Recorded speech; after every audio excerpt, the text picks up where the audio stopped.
Welcome to lesson number 15 of the C programming language. And in this video, we will study one of the branching and decision statements, if else.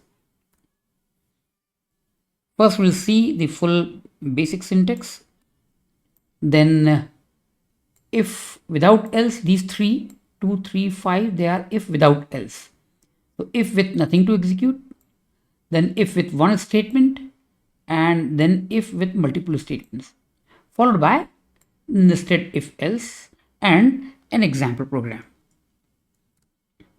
This is on the left pane, you will find this is the complete syntax, you can see.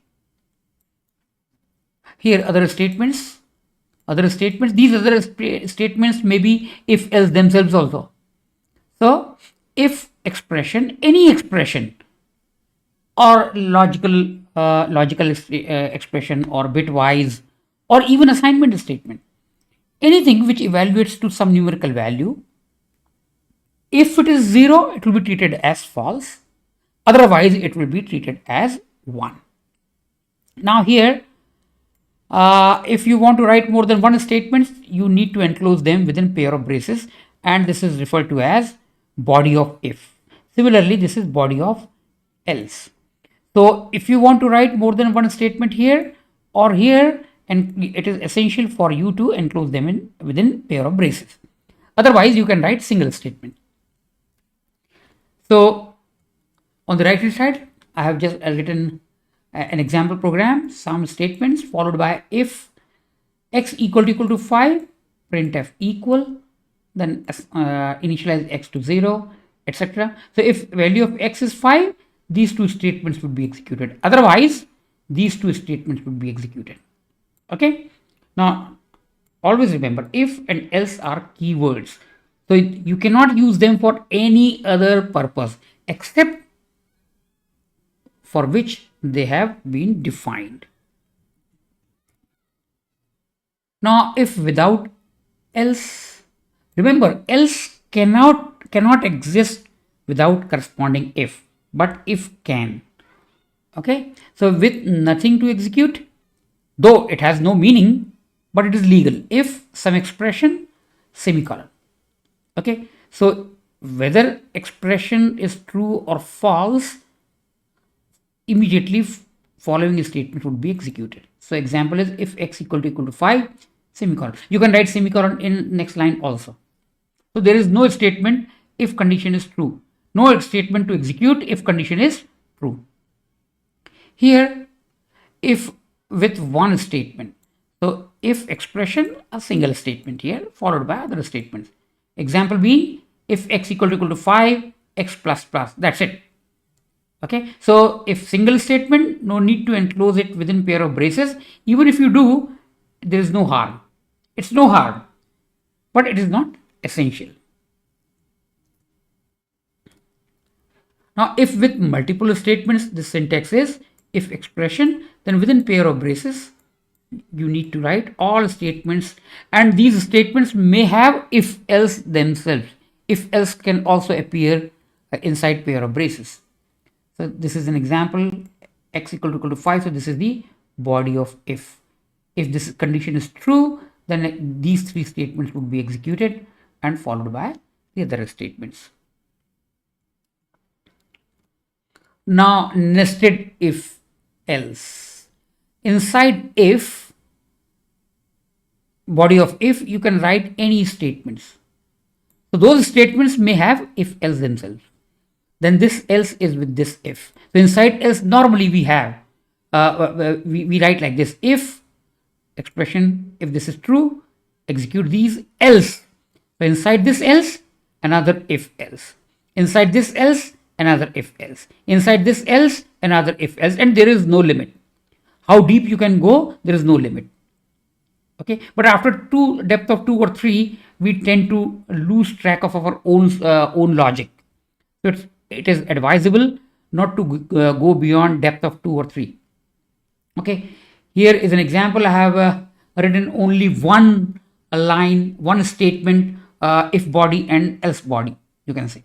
So if x is true, it will print equal, else if x is less than 5, it will print smaller. Else, if it is x is greater than 5, it will print greater. It means any one of them would be executed, any one of them. So exclusively.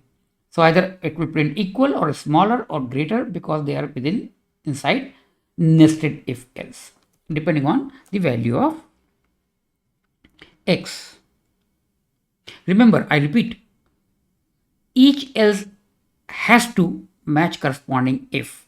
So here you can see here, this is the body of this else. Suppose there are no other statements, and then this if is here, and then this else ends here, but this else matches this if, and this if has this body, this else has this body, and this else is corresponding to this if.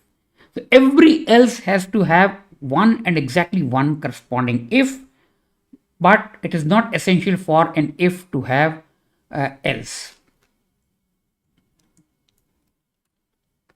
I have written a small program, so let us see. On the left pane, I would execute it.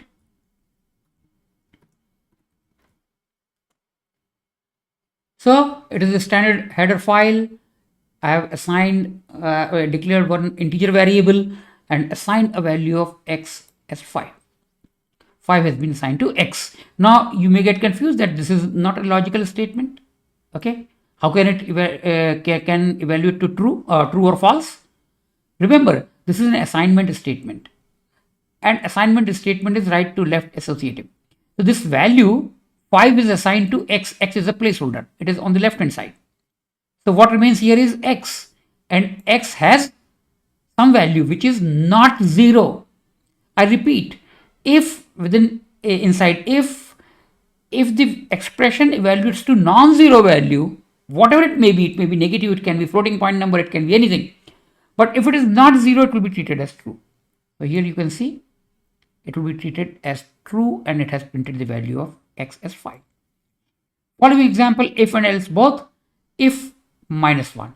Need not to write an assignment statement or logical statement or so. -1 is not 0, so it is treated as true. So printf, this will always execute. So this has been printed. This will always execute. This else part will never be executed. Now here, if without else, but nothing to execute. X equal to 5, whether it is true or false, immediately next statement will be executed. Here it terminates. This statement has no meaning, but it is legally correct and technically correct. Next is if x%2 mod 2 equal to 0, print f even else. So this is complete if else, but with one statement each. So it will print odd. Okay, so it is another example. It is an example of testing whether an integer is even or odd. Take the mod operator. If a remainder is 1, it means the number is odd, otherwise it is even. Okay, so what does it print? Because 5 is odd, so corresponding to this it prints odd. Now an example for nested if else. So let me first scroll it a bit so that you can see the complete if else. Okay, now here I have declared one floating point number, and it will print this line, and it is expecting us to type a real number up to 2 places after decimal point, but you can type even after 2, it will round it appropriately. So now here it is waiting for me to type in some real number or CGPA. If value of CGPA typed is less than 5, these two statements would be executed. Now here you can pay attention. Here I am asking the system to occupy 4 columns and at the most 2 digits after decimal point. Then this. So suppose I have typed 5.647, some number. I have typed 3 digits, but it will take only 2 and it will round it up or down as the case may be. Now you can see here it has printed 5.65. It has rounded this 4 up to 5. Now you can see here, value typed was 5.647. So it is not less than 5. So these two statements will not be executed. Then it will come to else. If CGPA is equal to 5.0, it is not equal. So these two lines also, this if body will also not be executed, its else would be executed. Inside this else, this is the if condition. CGPA is greater than 5.0, which is, so it means this if expression is true. So this will print this one, this line. Okay. And it prints whatever we have written here. Okay. So you might have observed by now that even after using nested if else up to depth of 2 or 3, it is a bit difficult to understand the logic. So it is advisable not to go beyond 2 or 3, restrict it to 2, or use the other branching and decision statements. It is very difficult. Even sometimes what happens, we ourselves lose track of our the flow of our program.